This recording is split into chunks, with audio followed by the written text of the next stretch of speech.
Good afternoon, everyone. It is Sunday night, December the 27th. It's 8 o'clock in Lake City, South Carolina, and you are right where you should be here tonight for this episode of Unmasking the Truth. Good afternoon, everybody. Hope you had a great Christmas. Hope it was a very, very special one for you.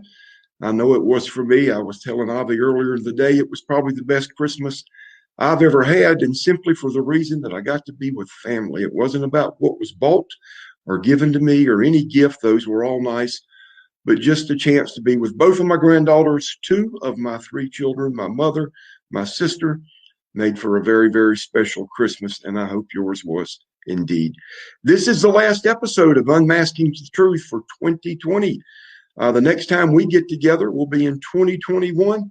And I'm glad about that, and I bet you are too. 2020 has been a very difficult year. In my 59 years of life, 2020 has been the most unusual, toughest year that I can recall. But we're close to getting through 2020, and 2021 will be right around the corner. Now, I want to let you know we've got a lot going on at Wrestling with Anything But. Also here at Unmasking the Truth, Instagram and Twitter have been revamped. We're now on Spotify. And you can just type in WWAB podcast and you'll have access to those. So we're growing. We've got a lot of wonderful opportunities ahead of us. Kelly, how are you doing? Good to see you. Thank you for being here. JC, good to see you. But, man, we've got a lot in store for us in 2021. Joe, good to see you. Joe and his family, I got to speak to Joe today at church. They're on their way to Pennsylvania to visit with family. So y'all drive safe, Joe. Hope you have a good trip, good time with family there. And get back to Columbia, South Carolina soon. But we got a lot in store for us, and you're a big part of it, and you're the reason for it. It's amazing what's happened, the explosion that's just taken place the last couple of months with Wrestling with Anything But, and it's all because of each and every one of you, and for that, we're grateful. Stuart, good to see you. Thank you for being here. Now, remember tonight while you're watching the podcast to share. You folks have done an unbelievable job at sharing, especially off Avi's page. Now, those of you that watch it off my Facebook page, not so much. Excuse me, the effects of COVID. Still a little congestion. So let's see if you guys that are watching it off my Facebook page, if we can pick those shares up and make those grow, we would greatly appreciate it. We've got a lot going on here tonight, a lot. James, good to see you. Thank you for being here. We got a jam-packed show. Joel, good to see you. I hope we can get it all in. We may have to cut some of it out, but that we will do if we have to. For those of us that live in the South, one of the greatest Atlanta Braves of all time passed today. Phil Niekro died at the age of 81. Now, those that are my age, Phil Niekro and Dale Murphy were probably two of the greatest Braves prior to what happened in the 1990s and the 2000s when they won those 14 straight division titles. The greatest knuckleball pitcher in the history of baseball. He also pitched for the Braves when they were in Milwaukee. So not only was he an Atlanta Brave, he was a Milwaukee Brave. And then when they came down south, he stayed with the Atlanta Braves. 740 appearances for the Braves, 318 wins, an unbelievable knuckleball pitcher. And as Bob Bucher once said, the best way to catch a knuckleball was wait till it stopped rolling and then pick it up. A knuckleball did not have any spin. It didn't have any rotation. It was thrown off the fingernails and it literally floated and danced in the air. One of the hardest pitches to hit, one of the hardest for a catcher to catch because of the movement on the knuckleball. Again, no rotation or spin. Not many have thrown the knuckleball recently, but certainly Phil Niekro was the greatest to do that. And absolutely condolences to the Niekro family. His brother Joe was also a great pitcher who died several years ago, long before Phil did. Jonathan, good to see you. Thank you for sharing it. Thank you for all you do. Thank you for being here. I know it's late where you're at, but we appreciate you being here. Got something I want to talk to you about, just about some of the stuff that we're being fed here in 2020 that will continue throughout 2021. And again, if I call for lose my breath, it's just sort of the lingering effects of COVID. The only issue I had to do with my lungs, breathing. Bebop, good to see you. I know you and your family had a great Christmas. And excuse me, I had no problem coughing all day. Now here it is. I want to read you something that I can't take any credit for. I wrote this down. Someone else wrote this, published it. I've written it down. I've got a lot of notes here in front of me tonight. Didn't have a lot of time for prep this week, with it being Christmas week. But I want to read you this. You know, we've been indoctrinated a lot lately. If you have a view that is that in opposition of the mainstream media, of the left in this country, of the progressives, they try to silence you. They try to shut you up. Used to be that they were lovers of freedom of speech. That no longer exists. Now they want you to be indoctrinated and shut up. Bill Apter, good to see you, man. Thank you for being here. Boy, what a great part of wrestling history Bill Apter is. I'm honored that you're here tonight, Bill. Thank you.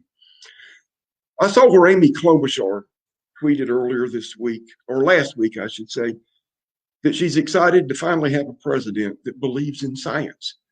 And of course, we know who she was referring to. Referring that Donald Trump doesn't believe in science, and those of us that support the president don't believe in science. But this is a quote I wanted to read you.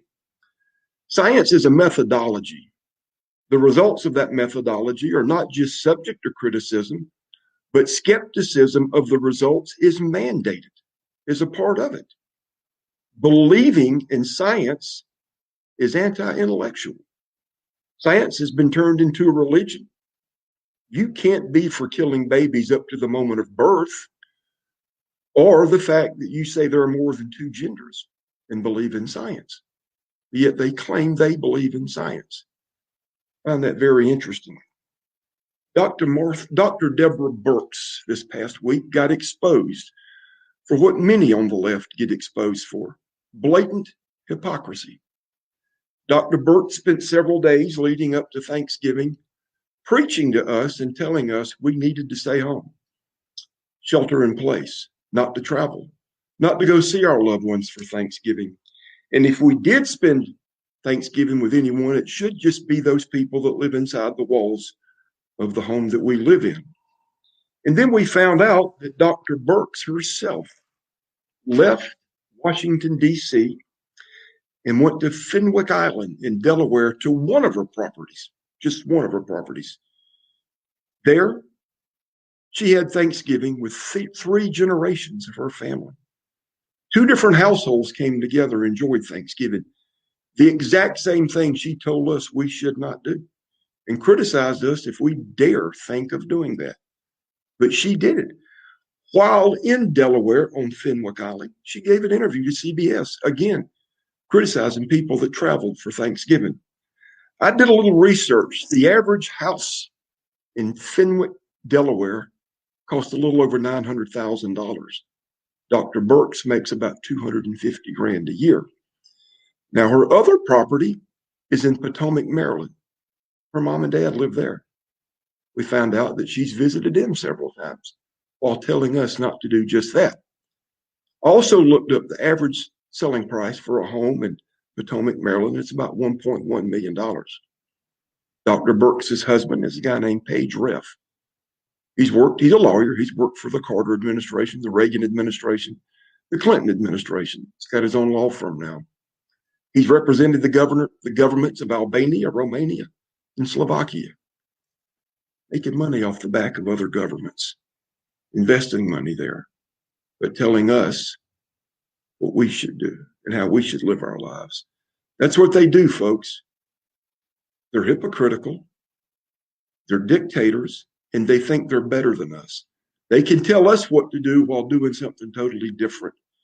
Keep that in mind as businesses are being closed down, ruined, lost, never to be returned over a virus that has a 99.7% survival rate. I've got a little cough remaining from it, but I'll be perfectly fine, as are 99.7% of the people that catch this virus. We've got to live with it. We can't hunker down. We can't cower down. We've got to live with it. We've got to go to work. Our children need to go to school. Just a little hypocrisy from them, I thought I would open the show with. Now, let's get to something a little different. I'll climb down off my soapbox for a minute, and we're going to talk some games, or two games especially, coming up. They're very, very, very, very big football games. So I think we've got a guest to talk some college football. And Sarge, if you're there, come on in. Whoa. Hey, you're not.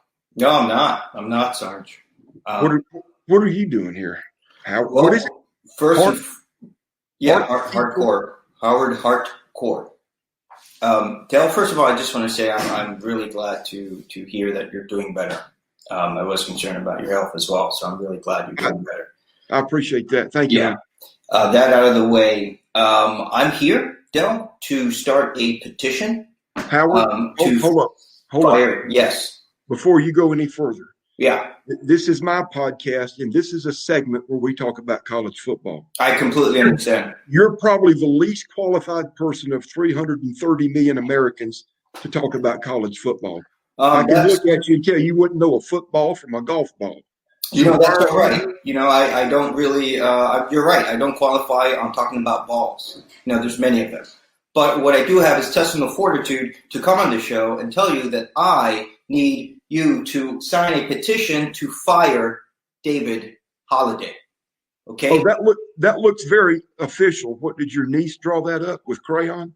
Actually, she did. And she's a very, gifted young lady. As you can see, she knows how to dot all her, actually, I don't think she dotted it. That's okay. No, she did. She dotted her I's and crossed her T's. Okay. So we need, because I know you're buddy with him. I've seen the show sometimes, and I know you guys go back and forth with the college football, yada, yada. But Mr. David Holliday needs to be fired from the WWAB podcast family. He is toxic. Under what circumstances does David Holliday need to be fired? You know what? He can come on here and discuss manly games with me, like college football, pro football, baseball, basketball, games that men play, men that have testosterone running through their body, not estrogen. So why should he be fired? Interesting. Testosterone, right? Because testosterone is what gives you courage, right? Courage to face a man face to face, as opposed to attack him behind his back, which is what David Holliday did. You see this? This is David Holliday. He was responsible for this. Okay? Wow. Yeah. David does do some things right. Wow, yeah. That's good. There you go. That is the footage of what David, he was okay with this. He set this up. Exactly. That guy, that foot. Yeah, he knows whoever that guy is. Okay? Well, whether or not David knows that guy, look at this. This gets even better. Look at his face. You've got no proof of that. Look at that. That's okay. I'm sorry. David, it's just two buddies giving each other the okay, the thumbs up. How you doing? Good to see you. Everything going all right? How's life? That's your interpretation, but the actual facts, okay, the facts, because they do matter, is that David okayed that action. He gave the okay to go ahead and do that. Okay? Well, that sounds like a Howard problem to me. That's not a David problem. Sounds like a Howard problem to me. Well, you're friends with this guy. How could you be friends with this guy? Okay, that's just, how can you associate with this guy? Because he's a native South Carolinian. He comes on my podcast. We discuss football. I've not endorsed David for any position on the green room, but I guarantee you this, I'm not going to endorse you on anything, and I'm not going to sign some hokey-doke little document that your niece has made up that looks childish. Just take it. Okay, I know you want to. Just reach out, Del. Okay, reach out and just take the petition. That's it. I know you have. You have an app. I know you do. I have no desire, Howard. No, hardcore. Are you trying to say heart or hard? Heart. Hardcore. Yeah, and what that means is I'm a man of emotion. I wear my emotion on my sleeve, and at the moment, it's on my face, actually. Okay. Yeah. Right, I'm a man who allows to be seen. Right, I allow myself to be vulnerable in front of people. You're probably also a man that wears beads and Roman sandals too. But men where I come from don't do that, Howard. That's okay because I don't want to be a man from where you come from. Okay? Good, you're not. No, you're not a man anywhere you come from, and I'm not going to sign any document you got.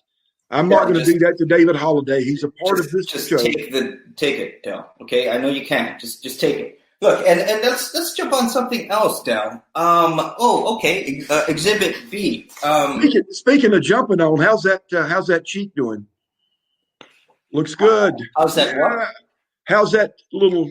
Speaking of jumping on, it's slowly, gradually healing. And you know what? Looks like somebody's already jumped on and jumped off. Okay, that's only a little bit. You see that? That was to the ribs. Okay. Casey